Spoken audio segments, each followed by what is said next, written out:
Okay, focus. This is weird. I haven't done a sit down video in so long, but here we are. Hold on, let me close my door. Hi guys, welcome back to my channel. It's me, Hannah Christine, and you're back watching My Type of TV. I don't know if I'm gonna keep that intro, but it's here for now. And I kind of been saying it for years, so I don't know if I'm ready to let it go. Let's get into why you guys came to this video. I just finished my first full official year of college, technically. I attend the Florida Agricultural Mechanical University, and I am classified as a junior this upcoming fall. I took a bunch of college classes, AP courses, and dual enrollment courses in high school so that I was able to enroll as a sophomore. So my first freshman year at FAMU was actually my sophomore year, and so now I'm going to be a junior in the fall. But this video isn't about that. This is my advice to anyone who is enrolling into college, university, at HBCU this upcoming fall, and you are kind of nervous, kind of scared, don't know what to do.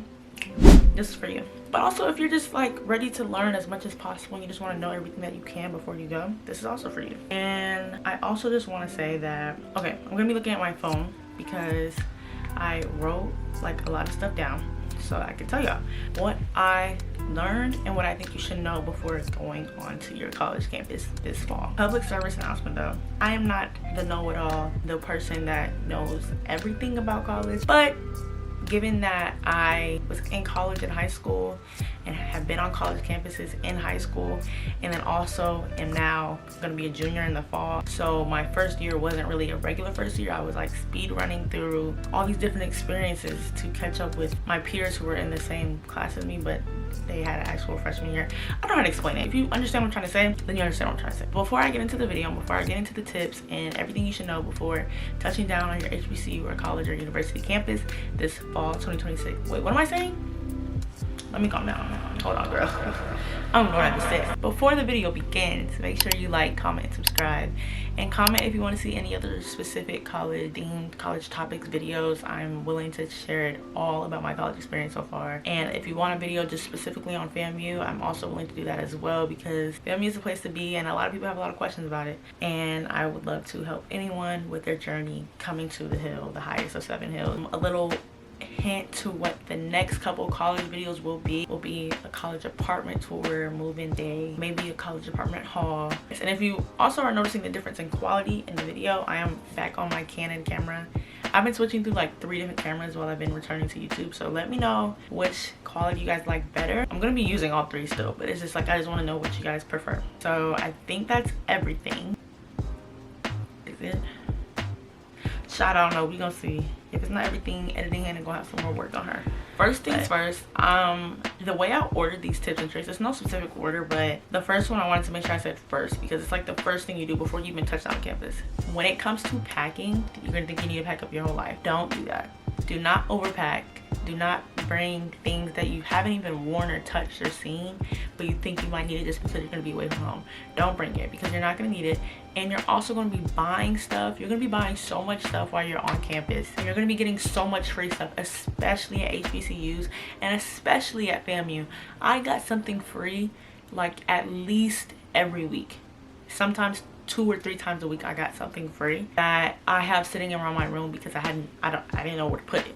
And I didn't know I was gonna have it. So yeah, don't overpack. You're going to buy so many things, you're gonna get so many free things, and you're also gonna just like accumulate little things that are memories of your freshman first year on campus, and you're not gonna realize how much you attain throughout the year.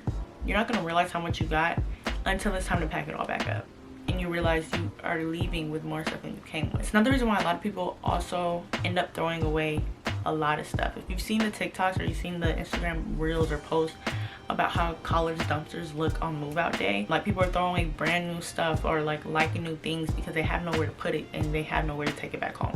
So don't overpack and don't try to do too much with your room. Like, yes, you want your room to be your home, but don't do it too much to where you're throwing away good furniture at the end of the year. A lot of people don't realize this. Like, you can make your room feel homey without spending a bunch of money on it and then overpacking. A lot of people fail to realize, like, yes, you spend a lot of time in your room, but you're also not going to spend that much time in your room. College is really just about running into your room, changing clothes, showering, and then leaving. The most you spend in your room is when you go to sleep, but then again, y'all know y'all be staying up all night and y'all don't be back into the room until late at night, and then you're not in your room for like a few hours before your next class. Like, just being honest, don't overpack. Simple as that. Don't overpack, but don't underpack as well, because you want to be prepared. But coming from an overpacker, I don't think I overpacked for college, but I definitely packed too much.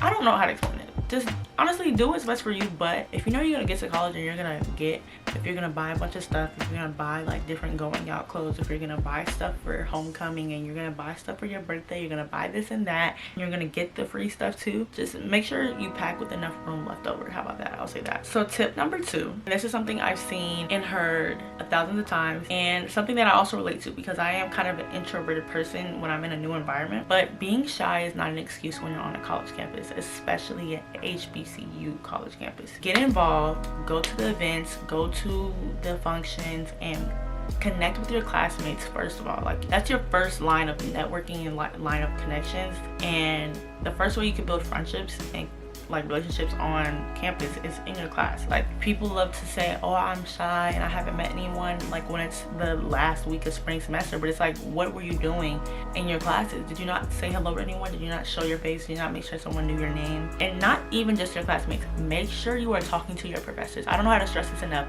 Talk to your professors, connect with them. They are people too. They went to college too. They understand, and they don't, most of them don't want to see you fail. They don't want to see you get in their class, and they're not evil. At least at my college and the professors I had, most of them or almost all of them were easy to talk to and easy to build a relationship with. And if I see them now, they know my name, and they say hello to me, they walk up to me, and they know my interests, and they speak of me in rooms that I'm not even in. But that's gonna be another tip, so let me not even get into that. But yes, showing your face can take you a very long way on a college campus. I will say it again, showing your face can take you a long way on a college campus. Having people know you and know your interests and know your personality can give you opportunities and bring you new experiences that you never thought were even out there. So just get involved, join organizations, go to the events.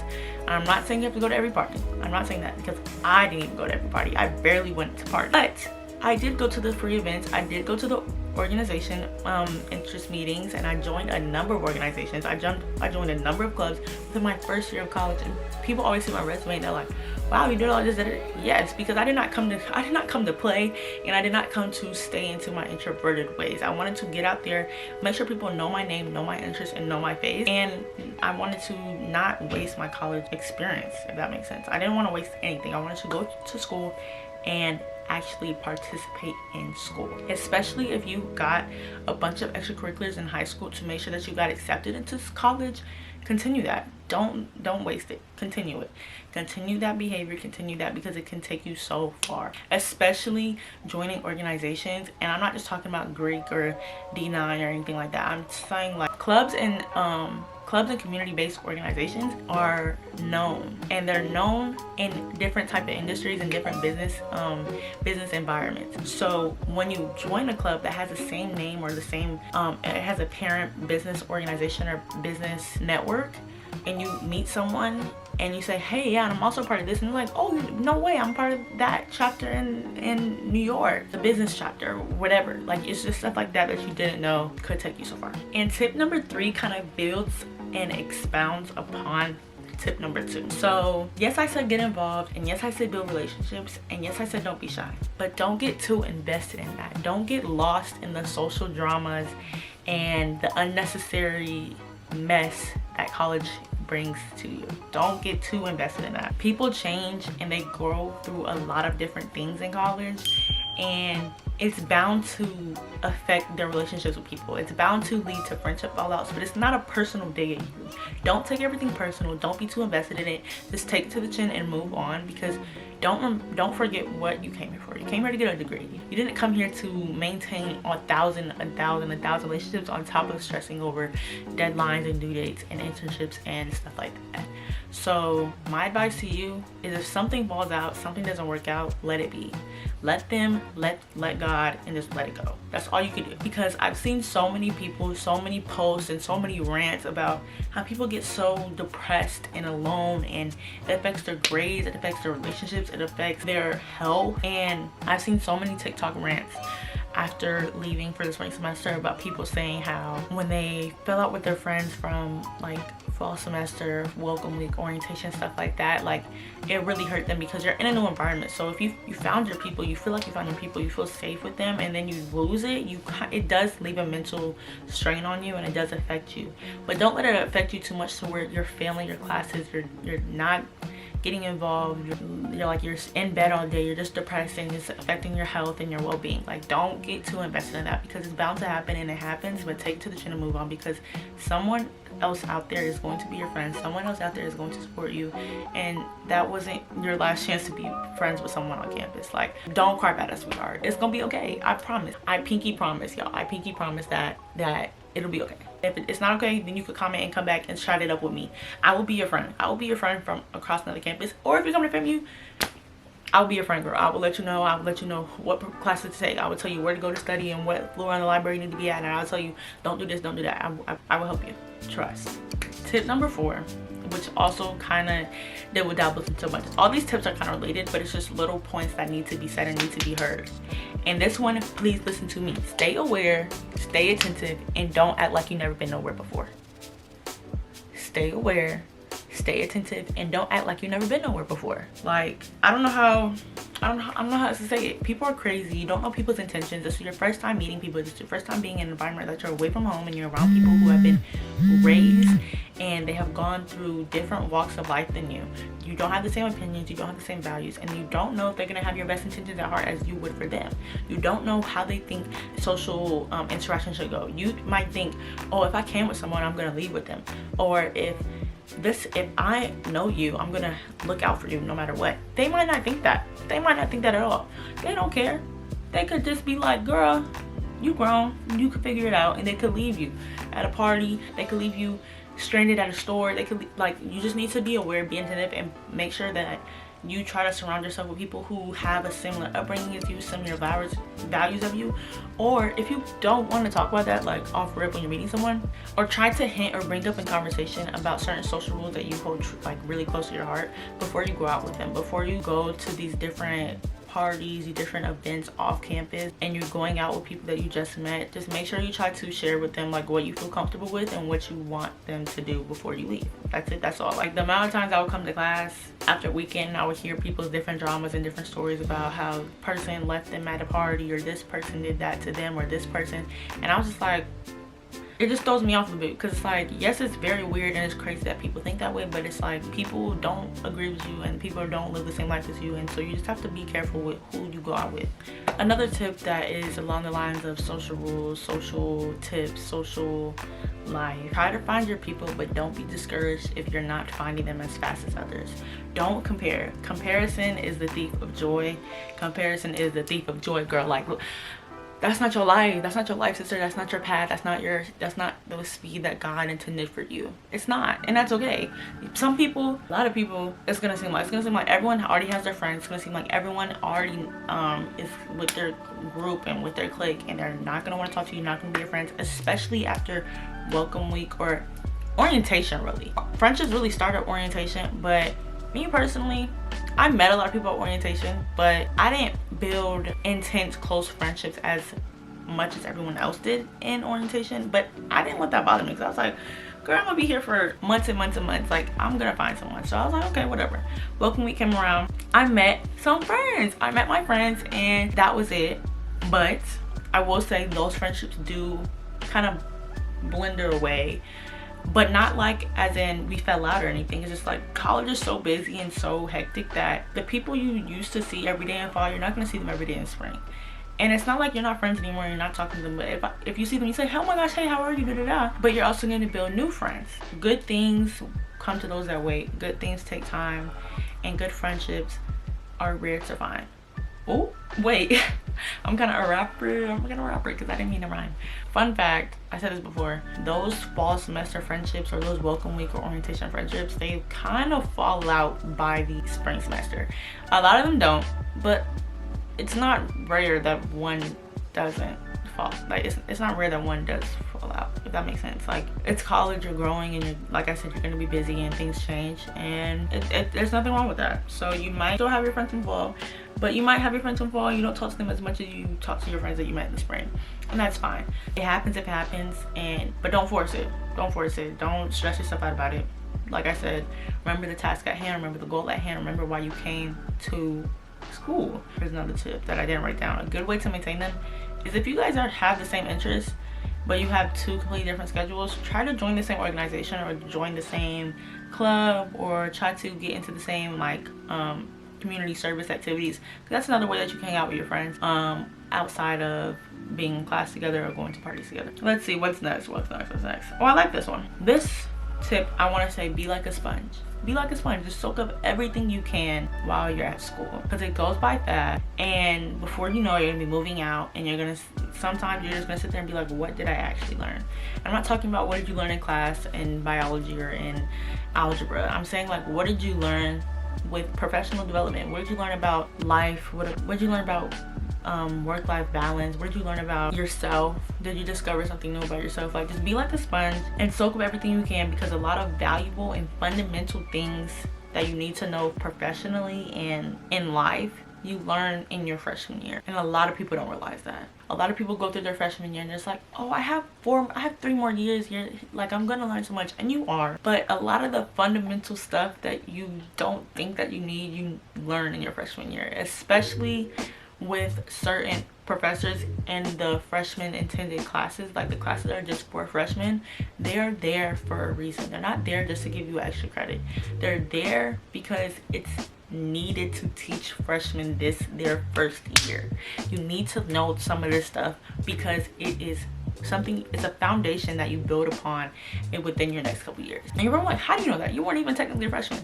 I wasn't technically a freshman, but I still had to take those freshman classes. And one thing I will say, taking freshman classes at the same time as taking sophomore and almost junior level classes, you literally see how everything connects, and it makes everything 10 times easier.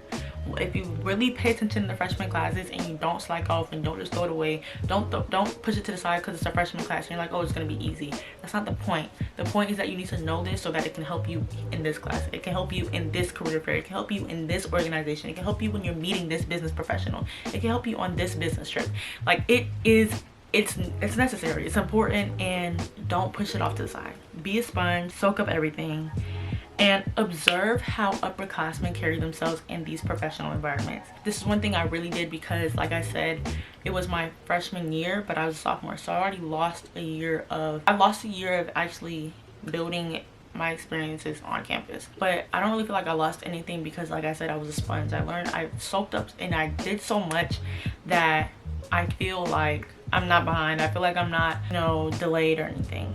So one thing I did do, though, because I am technically upperclassman now, classified as upperclassman now, I observed how my peers of upperclassmen handle themselves, carry themselves in these professional environments and in class and on campus. Like, what were they doing?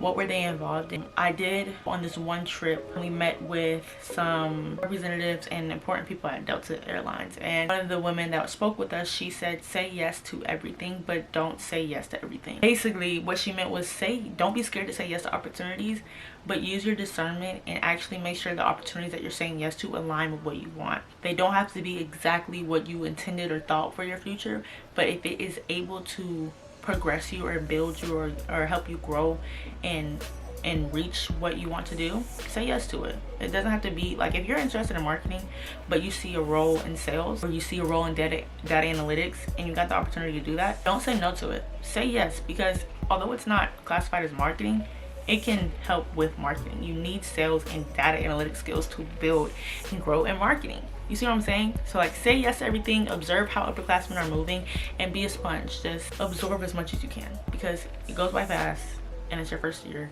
and it's fundamental to how you excel and matriculate through your college career. I think this is tip number 7. Networking is everything. Your network is your net worth. You're gonna hear that 30,000 times. It's not what you know, it's who knows you. It's not what you know, it's who you know. You're gonna hear that a bunch of times, and it's true.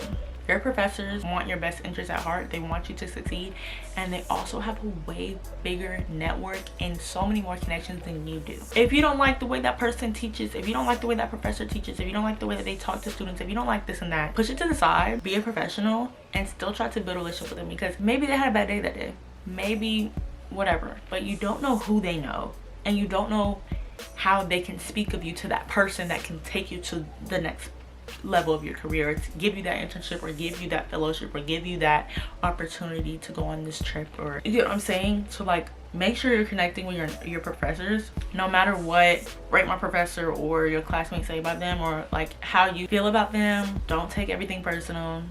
They're here for work, and you technically are too, and they might have had a bad day. They might just have a different way of communicating than you do, and that's fine. That's fine. You're not going to agree with everyone. You're not going to like everyone, especially when you get a job or you get into these career fields. You're not going to like everyone, and so you not liking a certain professor, that's your first taste of that. But it's not an excuse to throw away a whole relationship or a whole potential network. Don't throw it away. I'm not playing. Don't throw it away. Get on their good side, and they'll look out for you, and they'll remember, oh, Hannah likes, or she's interested in working in that field. Do you know anyone who is doing an internship that way, or that trip, that professional trip? Hannah would be a good fit for that. She's you know, like, if they know you, they can speak of you in rooms that you would never be in, and they will give you opportunities that you never knew were out there. Once again, sorry, my camera stopped recording because I hit 30 minutes, so that's the automatic time that it stops recording. But yes, your network is your net worth. It's not about what you know, it's who you know and who knows you. It's like you can say, oh, I know them, but do they know you? Do they know your interests? Do they know what your background is? Do they know what your hobbies are? Do they know that you would be a good fit for this role? Do they, you know what I'm saying? So they're gonna think of you more often, because it'll be like, hey, she asked me this question in class, or hey, she pulled me aside after class, she came to my office hours. Go to the office hours. I didn't go to office hours unless I really needed it, but a lot of times office hours are in the same hour as your class, another class that you have. So that's also why I didn't go to a lot of people's office hours, because I didn't have the hours to go. The way a lot of professors' office hours are set up is just hours that they don't have a class, and you would have a class in that time. So it's, if you can't go to the office hours, make sure to communicate that with them, email them, and they will help set up a virtual meeting or a separate time for you to meet with them. So if you can't go to the office hours, don't take your L. Just email, communicate, try to find a different solution. Also, come to class on time, come to class every day, and don't skip a class just because you're sleepy. Get up. Get up. One thing that helped me get out of bed is I just be like, oh, I don't feel like going to class today, and then I remember I'm paying to be here. I'm paying to be here, and I'm not paying a little cheap price to be here. So let me get up. Let me go act like I'm paying what I'm paying to be here. So that's another tip that's not on the list. Act like you're paying to be there, because you are. Get up and go to class and ask a question and show your face, because the day you sleep in and skip class could be the day that they do a pop quiz, the day that a guest speaker comes in and is giving out free interest. Like, I'm not saying that this has happened personally, but I'm just saying, like, some things that you never think would happen the day you miss stuff, they happen. I did have to skip class 2 times in my whole year, in the whole academic year of 2025-2026. I only had to skip class 2 times, and that wasn't because I didn't want to be there. It was because I, one, was sick one day, and the other one, I had a excused professional trip to go to. That's the only time I skipped class. So it's a way to have a perfect attendance in college. Don't let the media fool you, for real. Please me through, because it's gonna take a lot of editing. This is a lot of footage, but I just wanted to really make sure I'm giving y'all the advice that I think you would want. And if you want anything else, if you want any tips on how to pack, if you want any tips on what to pack, on what to bring, on what to wear, not what to wear, but like I meant like what to wear in these professional settings, if you've never had that information given to you before. If you want to know anything about saving, if you want to know anything about interviewing, just let me know. I can help y'all. I got y'all. Tip number 8, work-life balance is important. Don't overdo one or the other. Let me expound upon that. So go out in moderation, don't forget your routine, and don't forget that you have to get these assignments done. So yes, you can go out, yes, have fun, but don't overdo it. A little tip for that, I would say, is make a routine welcome week before classes start and stick to that throughout your year. That's what I did. That's what worked for me. That's what helped me. And that's what is one difference I saw between me and my peers that helped me stick into a productive grind and like a productive groove my whole stay at college. I was not depressed not one day while I was at college. But looking at my peers and seeing how they matriculated and how they ended their classes or ended their semesters, the one thing that they didn't have was a routine that they stuck to. And if you want to know my routine, I'm gonna give y'all a little quick spill on what my routine was. On Mondays, Wednesdays, and Fridays, I had my first class was at 9 a.m. So I would get up at 6, go to the gym, and be back in my dorm to be getting ready by 8 to go to class at 9. And then I would still have time to eat breakfast before class. You see what I'm saying? Tuesdays and Thursdays I had at 8 a.m. so I didn't go to the gym those days, but I did still get up early and get ready. So I'm not saying your routine has to be that intense, but I'm just saying build a routine and it'll take you so far. I promise. And part of that routine, try to incorporate some type of exercises. I'm not saying you gotta be lifting weights like I do. I'm just saying that you should at least be moving your body, because that helps relieve so much stress and it helps get your brain endorphins going. Oh my gosh, my camera's about to die. I have to hurry up. But yes, move your body, stick to a routine, and do what you gotta do. Tip number 9, finish your assignments sooner than later.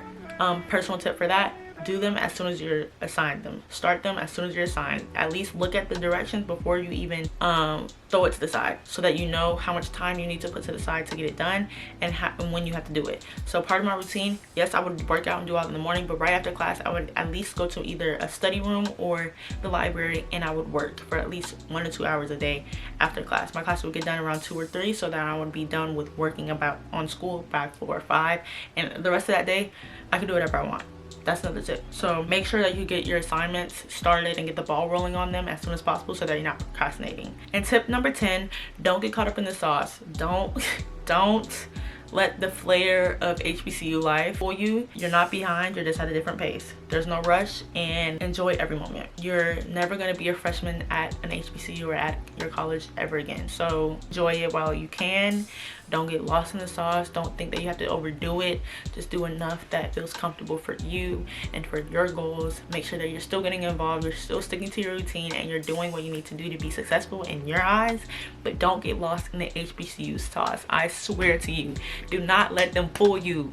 Do not let them fool you. Like, don't let them fool you. Like, it may look like they're doing better than you, but whole time they could be stressed and depressed just like you, girl. Like, they could be overwhelmed with like you too. So don't let them fool you. Seriously. Just worry about yourself, enjoy every moment, and try to make it the best experience that you can with what you have. That's all I have to say. My camera's about to die. Sorry that I had to rush at the end, but if you guys want to hear anything else, please let me know. Don't forget to like and subscribe and press the bell so you're notified every time that I post, and comment down below what you guys want to see next regarding college or lifestyle videos. I love you guys so much. Thank you for watching. If you made it this far, comment a little book or pencil emoji if you made it this far, and I'll see you guys in the next one.